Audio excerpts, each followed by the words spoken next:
Welcome to Distribution Talk with Jason Bader, the show where we dive into the stories, struggles, and solutions from business owners and thought leaders in the wholesale distribution market. Hey friends, Jason here. In this episode, I had the opportunity to speak with Paul Glover, a Chicago-based business coach specializing in distribution and manufacturing. Paul has a very unique history and a fascinating journey on how he entered the coaching world. Referring to himself as a recovering lawyer and a no BS coach, he makes no bones about his ability to fit in with some companies and not so much with others.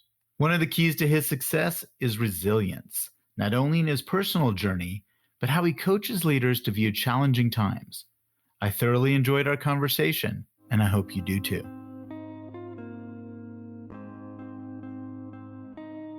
Well, Paul, welcome to Distribution Talk. So glad to have you on the show. Hey, Jason, thank you so much. I appreciate the opportunity to talk to you. It's definitely, when you and I met on the Peers on Demand, with Rocky, I listened to some of the things that you were talking about, and I'm like, oh man, I got to get this guy on the show. This guy, he's got some opinions. I want to hear about these things. So an interesting character. And so if you wouldn't mind, tell us a little bit about your past and how you got involved.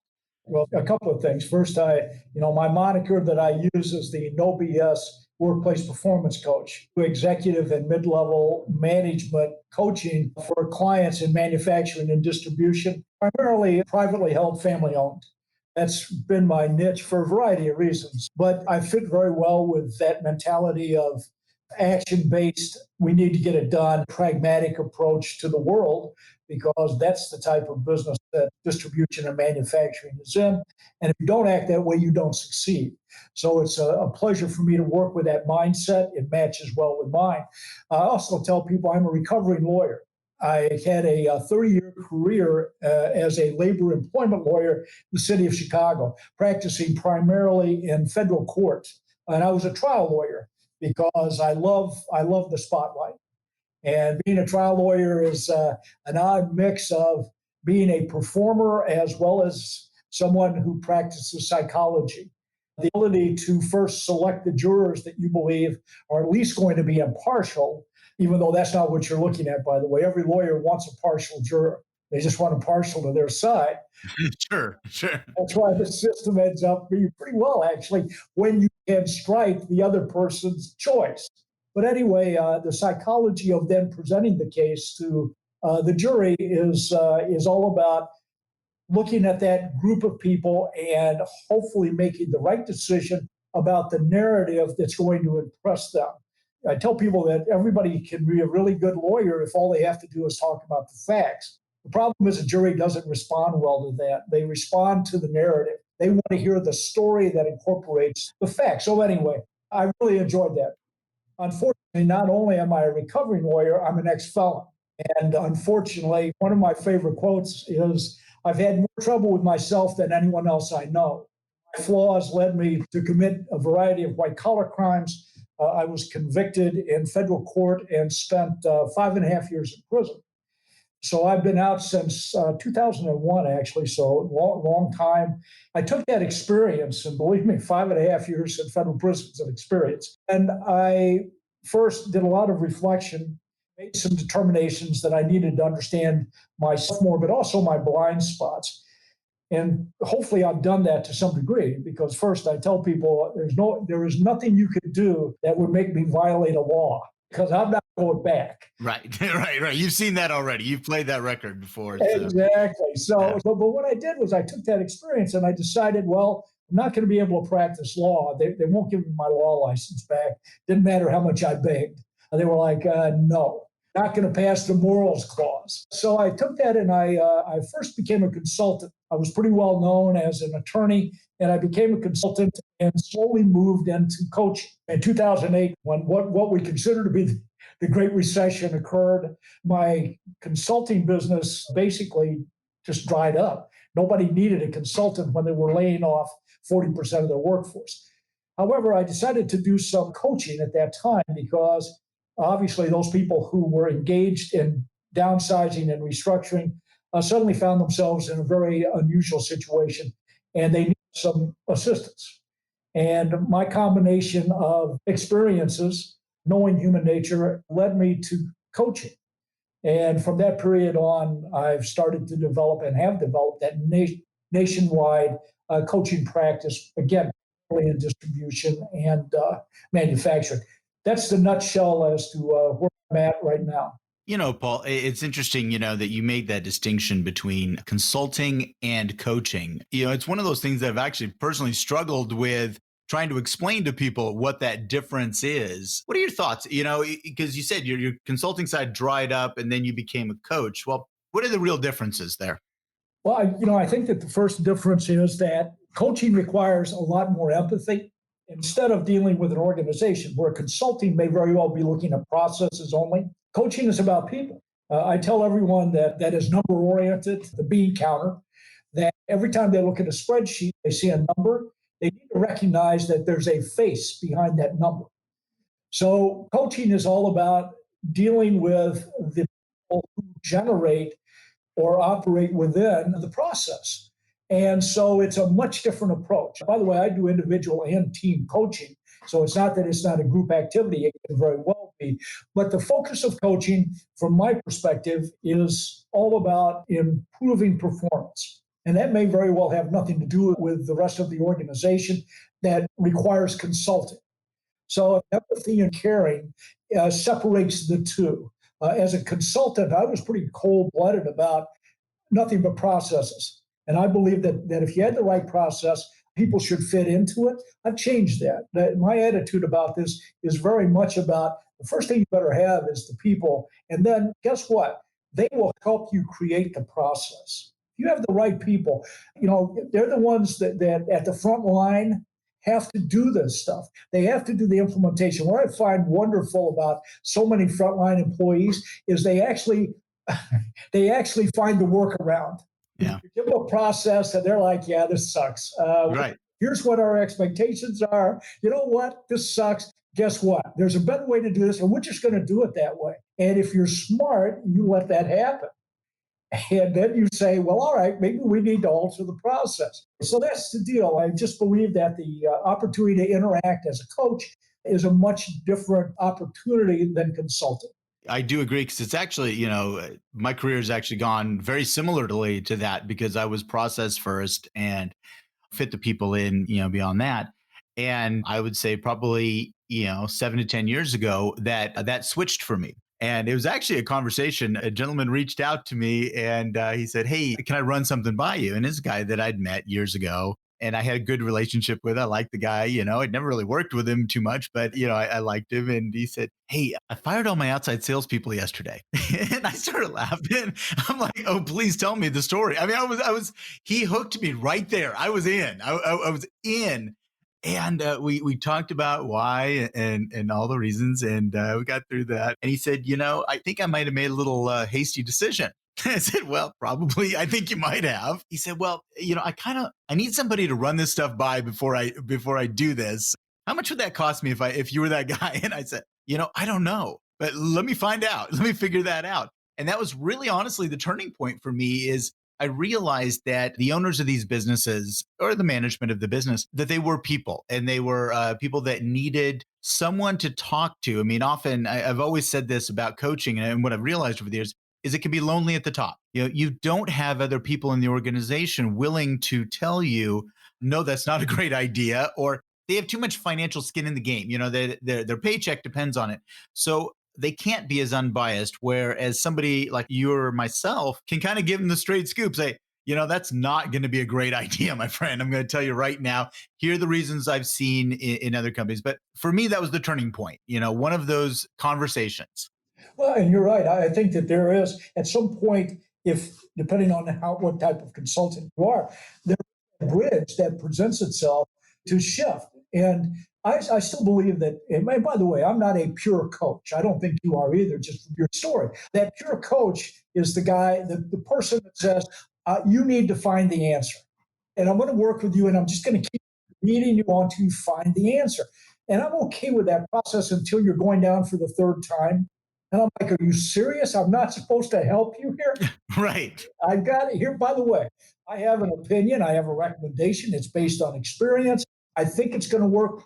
It is only that you have to take that and either feel comfortable with it or modify it, which normally is what happened. So it works. But you mentioned I think that to have a coach is that psychological safety that we continue to talk about that we need in the workplace, right? The ability to speak the truth. I don't care who you are, that doesn't exist because there's always the positional authority that's there. You have to be so brave. And I understand there's a book, Radical Candor. I love the book. I just don't believe it's realistic. Most people are not going to put their career on the line unless they know that there's no repercussion. And unfortunately, that's just not how people view their job. So having the external coach who has the guts, because you got to have guts to be that kind of coach, because you're putting the relationship on the line. The emperor does not have any clothes, right? But that, if the relationship is the way it's supposed to be, that is where the value comes. For that person to be able to say, look, I need to talk to somebody about this. You're the person that's objective. And by the way, you're outside the organization. So you are looking in with a different lens, right? Clean eyes. You look around and you can see the blind spots that every leader has. And they call them blind spots because they can't see them. Your obligation is to say, let me point this out to you. Now you can do something about it or you can choose not to. That's not my thing. Well, my thing is, I need to tell you this from my perspective. This is the problem. And by the way, the guy who contacted you obviously felt first you were competent to have an opinion, and second, he trusted it was going to be accurate. Okay. And by the way, it's also confidential. Yeah. Nobody knows. There are some people in my coaching program that says, if they knew I talked to you about this, they would think I was weak. I'm like, well, first, they're never going to know that. Second, fire that guy. Right. Absolutely. Absolutely. You know, there's a famous saying about whenever I get additional information, I change my mind. What's wrong with that? Right. Right. And my question is when somebody says, well, why? Why not? Why wouldn't you do that? But the opportunity to have a coach is to give you that different perspective. Obviously, I do it just like you do it. So I'm a huge advocate. But I tell people I have a coach. I do too. I absolutely do. Yeah. If you believe in the process, it works for other people. You can't not have it work for you. Right. And sometimes my coach tells me, you're just full of shit. Saying that, right? And I don't like it, but I listen. You know, it's funny. Sometimes I think about, when people ask me exactly what I do, I say, well, some days I'm a business therapist. That's really, that some days that's what it feels like. And I'm okay with that. And it's interesting because, as we talked about from your trial lawyer days, talking about psychology of people and stuff, I've always been attracted to that. I never pursued that line, that course of study, when I was younger, but I've always been interested in that. And I think that honestly, that is a huge part of working with businesses. And I remember a gentleman years ago introduced me that organizational development course of study, and I didn't pursue it, but I've always been fascinated with it. And I think that's really why I've gravitated over to this side. I believe it. Obviously, we've got a very short amount of time to know each other, but I also think you're curious. Mm-hmm. I don't believe that a coach can be a good coach without being curious. First, I don't believe I have the only answer. Now, I may think I've got the right answer, but that doesn't matter. I'm curious enough to hear what somebody else has to say and have a conversation rather than a monologue. It is a conversation. It's a dialogue. And the ability to do that is huge, and it matters. And by the way, if you are not adaptable to the situation that the individual is in, for instance, now coaching is completely different for me than it was 3 months ago. Sure, absolutely. Yeah, the level of stress has to be addressed in a different way. What's going on with the organization, the home situation. I'm much more involved in making sure that people are maintaining a healthy lifestyle. Because without that in the circumstances, I don't believe you can perform well. And in this time with this crisis, you cannot afford to not be at your peak.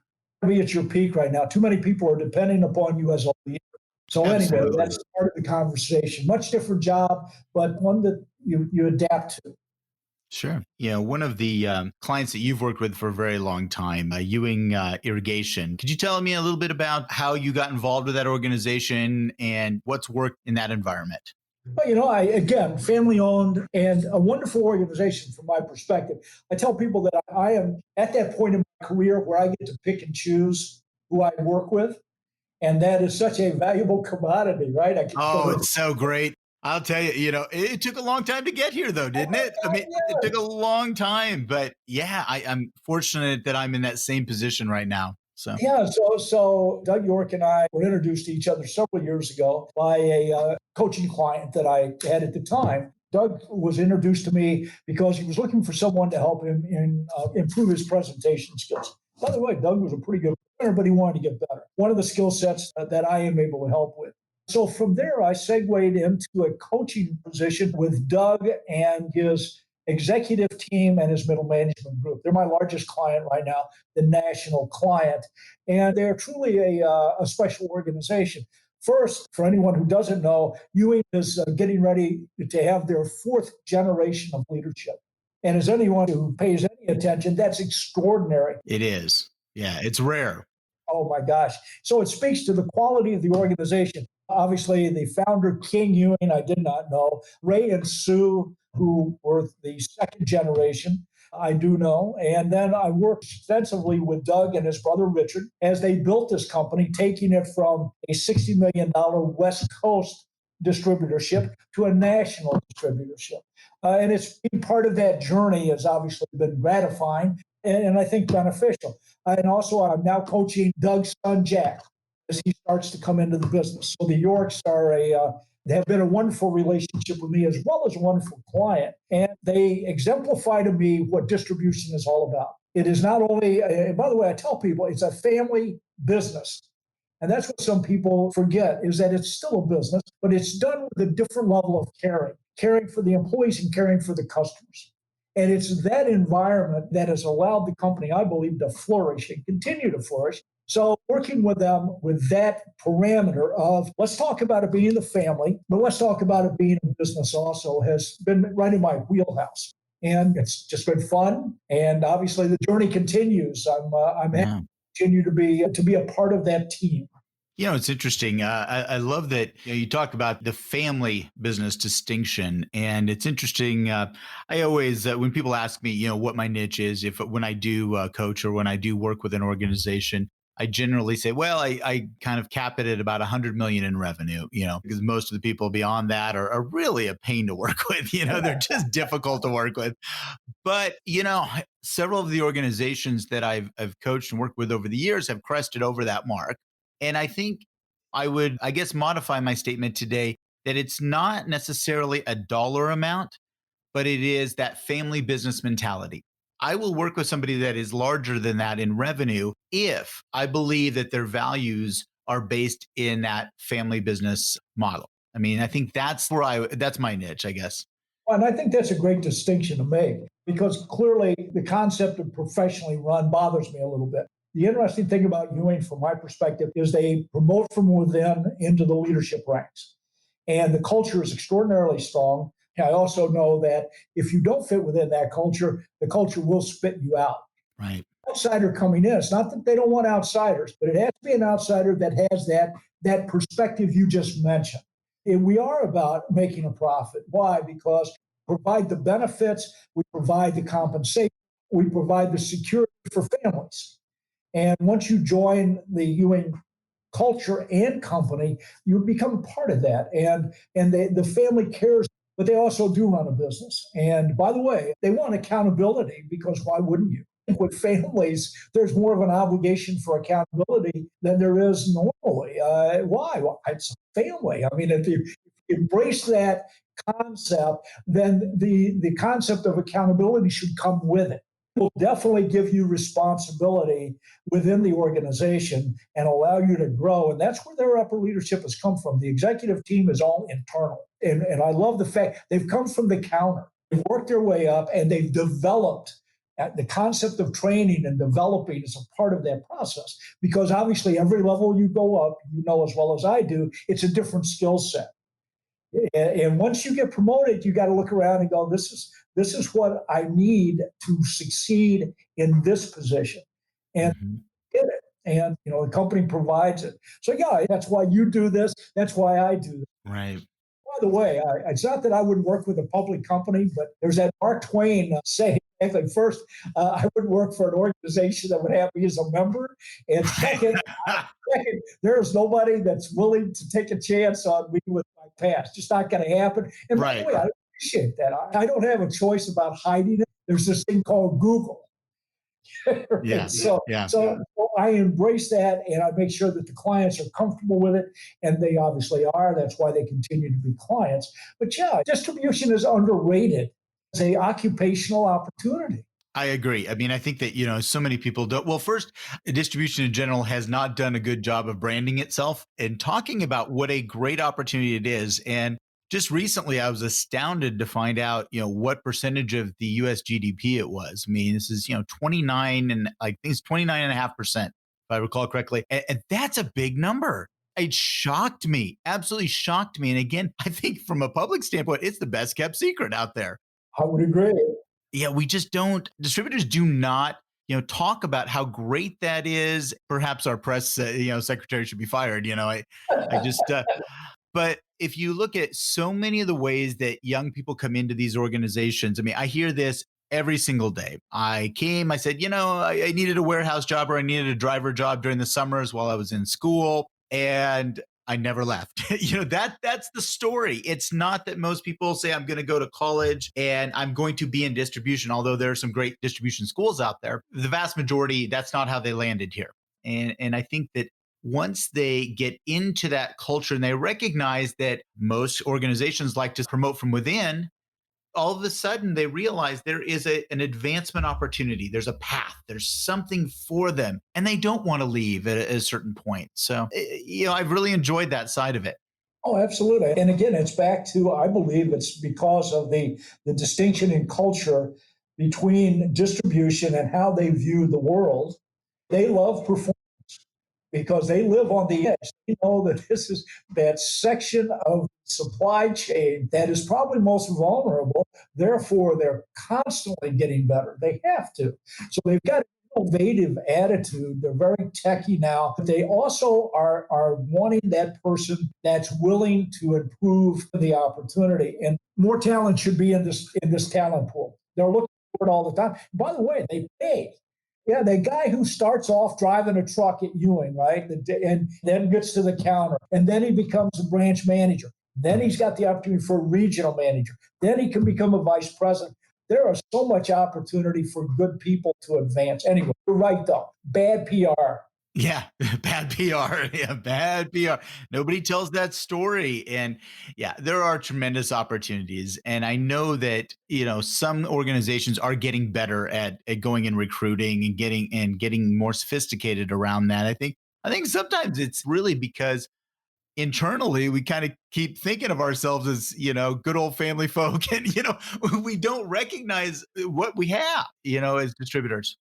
Well, that's the deal is if you don't know you're the 800-pound gorilla, you don't act like the 800 Right. right? So you Right. need to recognize who you are so you then say, this is my place. This is how I am. And draw people. You've got to attract people, which, I know that we had talked about if the concept that I've got with distributors and distribution companies I work with is they operate off the 3 A's. Yeah. Very simple thing. I've preached this for a long time, and I strongly believe it. And the 3 A's are attraction, attention, and appreciation. And those are often lost in a lot of opportunities. In a lot of organizations, they're lost. And the concept of attraction, by the way, is not how good you look. It is that you bring to the opportunity. So distribution has huge energy because they are all about action and activity and achieving. So the energy is there to draw people in who have that same mindset. So attraction is absolutely there. The second thing is they pay attention. They figured out that if they don't pay attention to their workforce, they don't have quality employees. They do that attention. They make sure that people know that they care about them. Once again, we're back to that caring, that they care. And the last thing is they appreciate. They really do. They love to reward and award people. Ewing has their annual, they call it the DLC, and that's when they bring the entire group of 200 plus branch managers as well as upper level executives in for twice a year to recognize the performers. So the concept of the 3A is, again, I'd say it's just a group of letters, but they absolutely are all about engagement. I always find it so interesting. We struggle with how to engage people. By the way, Gallup just did a poll that said it actually was a celebratory poll. It was like, oh my God, we have 35% engagement. And I was like, holy crap, that's all? Yeah. That we're celebrating that? Oh my God. So when we back to distribution and manufacturing, I believe because of the way they view their people, they have a much greater level of engagement because they apply the 3As. I would agree with you, Paul. I mean, I think 35% is why? Why celebrate that? I mean, that makes no sense to me whatsoever. But again, sometimes distributors, we're harder on ourselves. We're definitely harder on ourselves because we are the replaceable piece of that supply chain, that we are much more critical, and take a look at, our processes and whatnot. So, And that's why that continual operational performance improvement thing is bred in distributor. If you don't believe that, and if you don't hire people who believe that, and then train and develop them, you're not going to succeed. It turns into a tough battle. Paul, if I could segue here really quickly, you're still running the resilience workshop. Can you tell us a little bit about that? Sure, this I believe is absolutely an appropriate period of time. Absolutely, it couldn't be better. That those words cannot be better right now. Exactly. So yeah, I have put together a program. It is all about resilience. And by the way, I take my own experience about how you can come back from these disastrous experiences, even those that are self-inflicted. And so I looked at this and I said, I think that this is the time for three programs. One is individual resilience, the other is team resilience, and the last one is organizational resilience.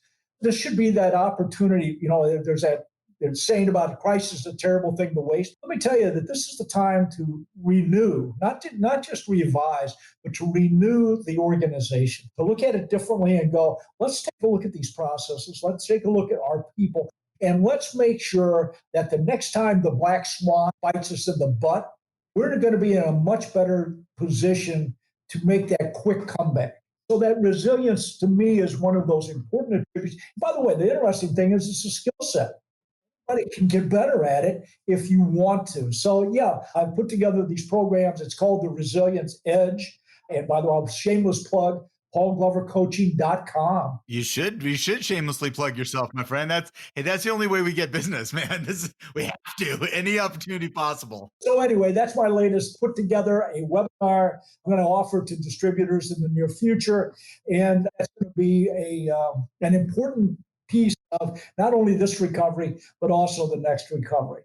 So I'm pretty much attached to the concept of resilience. Sure, absolutely. And beyond the webinar, you do premise based as well, don't you? At least when we're allowed to do that again. So absolutely, of course, sure. Again, back to being a trial lawyer, I feed off the energy of the crowd.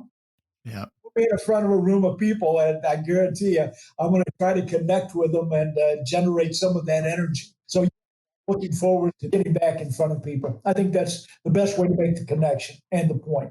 Absolutely. I mean, even though I don't really cherish getting on planes again. That's not the most exciting thing in my career, but I do miss the audience, and I do miss the connection, and the eyeball to eyeball, and watching people's body. You can see a little bit of it on Zoom, but you can't get the same feeling. You're not getting that same energy coming through. And so it'll be nice to get back up on the stage, it'd be kind of fun, or get in front of the audience again. So it absolutely will. And again, I think there's that exchange of energy with a good audience and a good presenter that cannot be replaced. It just isn't. It can't be.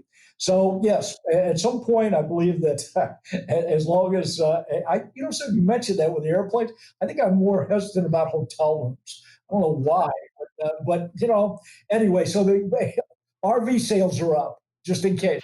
There you go. That's what I need. Just a trucker. Actually, I'll do the John Madden. I'll get on. I'll have my own bus, and I'll run around the country. I'll do the John Madden all the way around. So. Excellent. Well, hey, Paul, this has been a pleasure. Is there any last bits of advice you want to throw out at the folks? I mean, we're hopefully opening up the country, getting to do some more things. Is there anything that we should be looking to do, going forward here? I tell people that, again, I think we've moved from panic to possibility. That's where we're at in this journey. And I believe that you need to start being realistic about what the future looks like. Individually, you need to examine yourself and what you have to do to be better, to improve, because that's going to be required. When organizations are forced to restructure, those people that have that mindset, that growth mindset, they're the ones that matter the most, and they're the ones that are able to institute change. And again, I'm about renewal here. I think that the companies need to take a look at their core purpose and how they're achieving that core purpose. And if the processes are appropriate and the people are appropriate, continue to do what you're doing. But this is this opportunity to do the reflection that we often don't do because we're caught up in the daily firefighting. So moving from panic, I think we're beyond that. It's not that this thing's going to go away, but the reality is that we're starting to be able to figure out we can live with this. And at some point it will get better. Vaccine, whatever it takes, it will get better. So now's the time to look at possibility. And one of the things I find it so interesting, we're constantly asking why. That should not be the question now. The question should be why not? When someone gives you that idea that you go, oh my God, what are you saying? Instead, take a look at the idea and say, why not? Why aren't we going to do it that way? I think remote work is one of those weird issues. Are we going to actually incorporate that? And if not, why not? Because clearly it's something that needs to be looked at. So I think that there's those possibilities that we're forced out of our comfort zone, which is the interesting thing. The problem is we have a tendency to snap back into our comfort zone unless we consciously refuse to do that. So my advice would be take this opportunity to ask that why not question and expand your comfort zone. That's where progress and possibility are going to exist. Great. Hey, Paul, such a pleasure to speak with you, my friend. It's just fascinating each time I get a chance, and I look forward to the next time we get together. Excellent. Jason, thank you so much for the opportunity to talk to you and your listeners. Hey, be safe. All right, my friend. Thank you for listening. If you liked what you heard, consider hitting that subscribe button. Links to sponsors, products, and services mentioned during this episode can be found in the show description area on your podcast application or at www.distributiontalk.com. Distribution Talk is edited and mixed by Andrea Klunder and Edwin Ruiz at the Creative Imposter Studios. This episode was brought to you by my company, The Distribution Team. We are a consulting services firm dedicated to helping wholesale distribution clients remove barriers to profitability, generate wealth, and achieve personal goals. To learn more about how we can help your company succeed, check us out at www.thedistributionteam.com.